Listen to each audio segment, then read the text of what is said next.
Honagayagi nuwawa ge se dan gaye waknuske genundat ge ga gashaine iungesta. I'm of the Beaver clan of the Longhouse. My English name is Wendy Gagne. And it's an honor to be here tonight in such distinguished company. I would like to thank the creators of this forum, this series and the other series that have already occurred and are yet to come, for giving us this opportunity to share some thoughts with you about our way of life on the Onondaga Nation. I also bring greetings from the people of the Onondaga Nation. It was about 8 years ago, in 1997, that the Onondaga Council decided to create a communications office. We started out in a small trailer, and now we are housed in the former home of our late Taradaho Chief Leon Shenandoah in beautiful offices.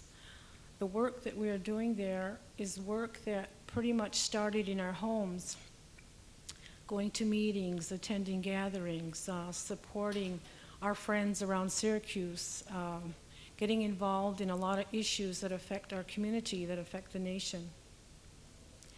So this work was pulled together in a communications office where right now I'm one of 5 people that work in the office, full and part-time. And we take direction from our leaders on the nation, and we respond to calls from the community, from the public. There are always a lot of questions that need to be answered, particularly when there are events in the news, and that's happened quite a bit of late. I'd like to talk a little bit about the filing of our land rights action that occurred on March 11th of 2005. I was at a meeting in the Longhouse when our council reached the consensus to go forward with our land rights action. It was a very difficult decision that they had spent many meetings and long discussions, excuse me, before this issue was a very huge step for our community to take. It was one that was not easy to come by.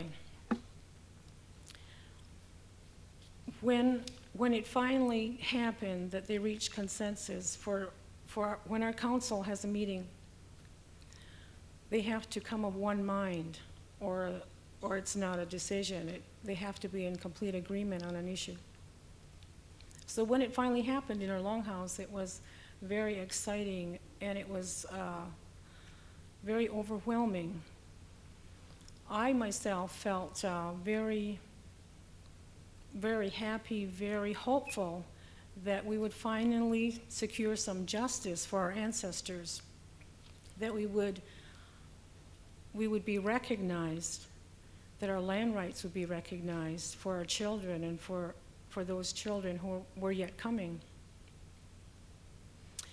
But I have to say, in recent months, recent weeks, I've had a very sharp dose of reality with the recent Supreme Court decisions that have given us a pretty grim outlook. But I think for many of us, it gives us a stronger sense of urgency and more determination to carry on the work that was started to find justice in our land rights.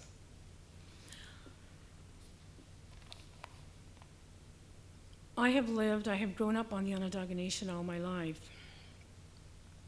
We have a creek that runs through the nation, a creek that is polluted, a creek that runs through our nation into Syracuse and into Onondaga Lake. Our elders tell us stories about fishing in Onondaga Lake, where the fish were so abundant they would bring them home in buckets and share them with their families and their neighbors. In my lifetime, we spent summers swimming in the creek as we call it. We had our favorite spots. We would go as families.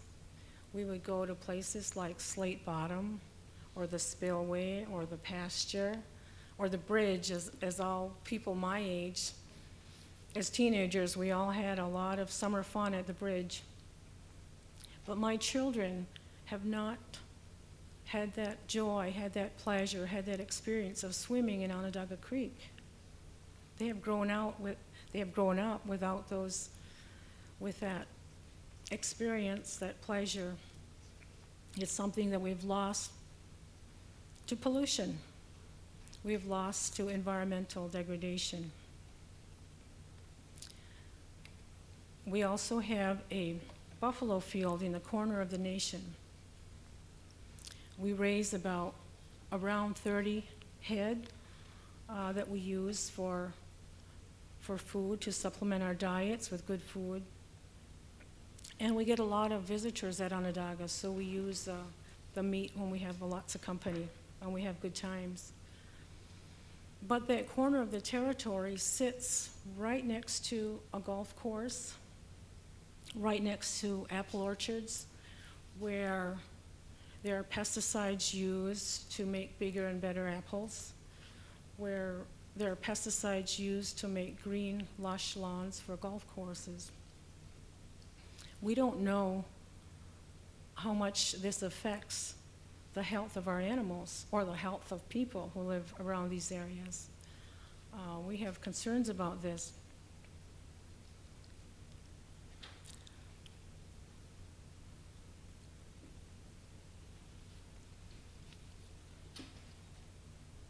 Our buffalo are a strong part of our community.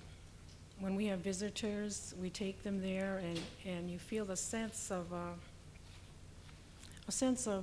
power, or a sense of strength of the animals. We're looking out for the health of them as well as our people.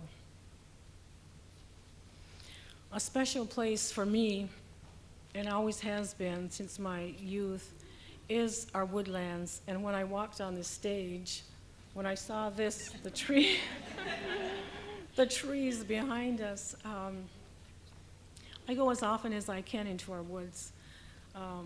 Right behind my house, I can hike uphill with my kids, with neighbors, whoever wants to come. We can hike uphill for about 2 hours. It's all uphill. It takes about 2 hours to get to the top. And it's beautiful up there. You can smell the earth and the trees, and it's a woodland in its natural state. Sometimes we hike a little further up and we keep following the streams up. When we get close to the Interstate 81, you'll see in the stream bed some rusty car parts, or some old tires, or some other pieces of trash that have been washed down into our stream. So there is no environmental border with the winds, with the waters. We're all connected, so we all share in whatever we do with our environment.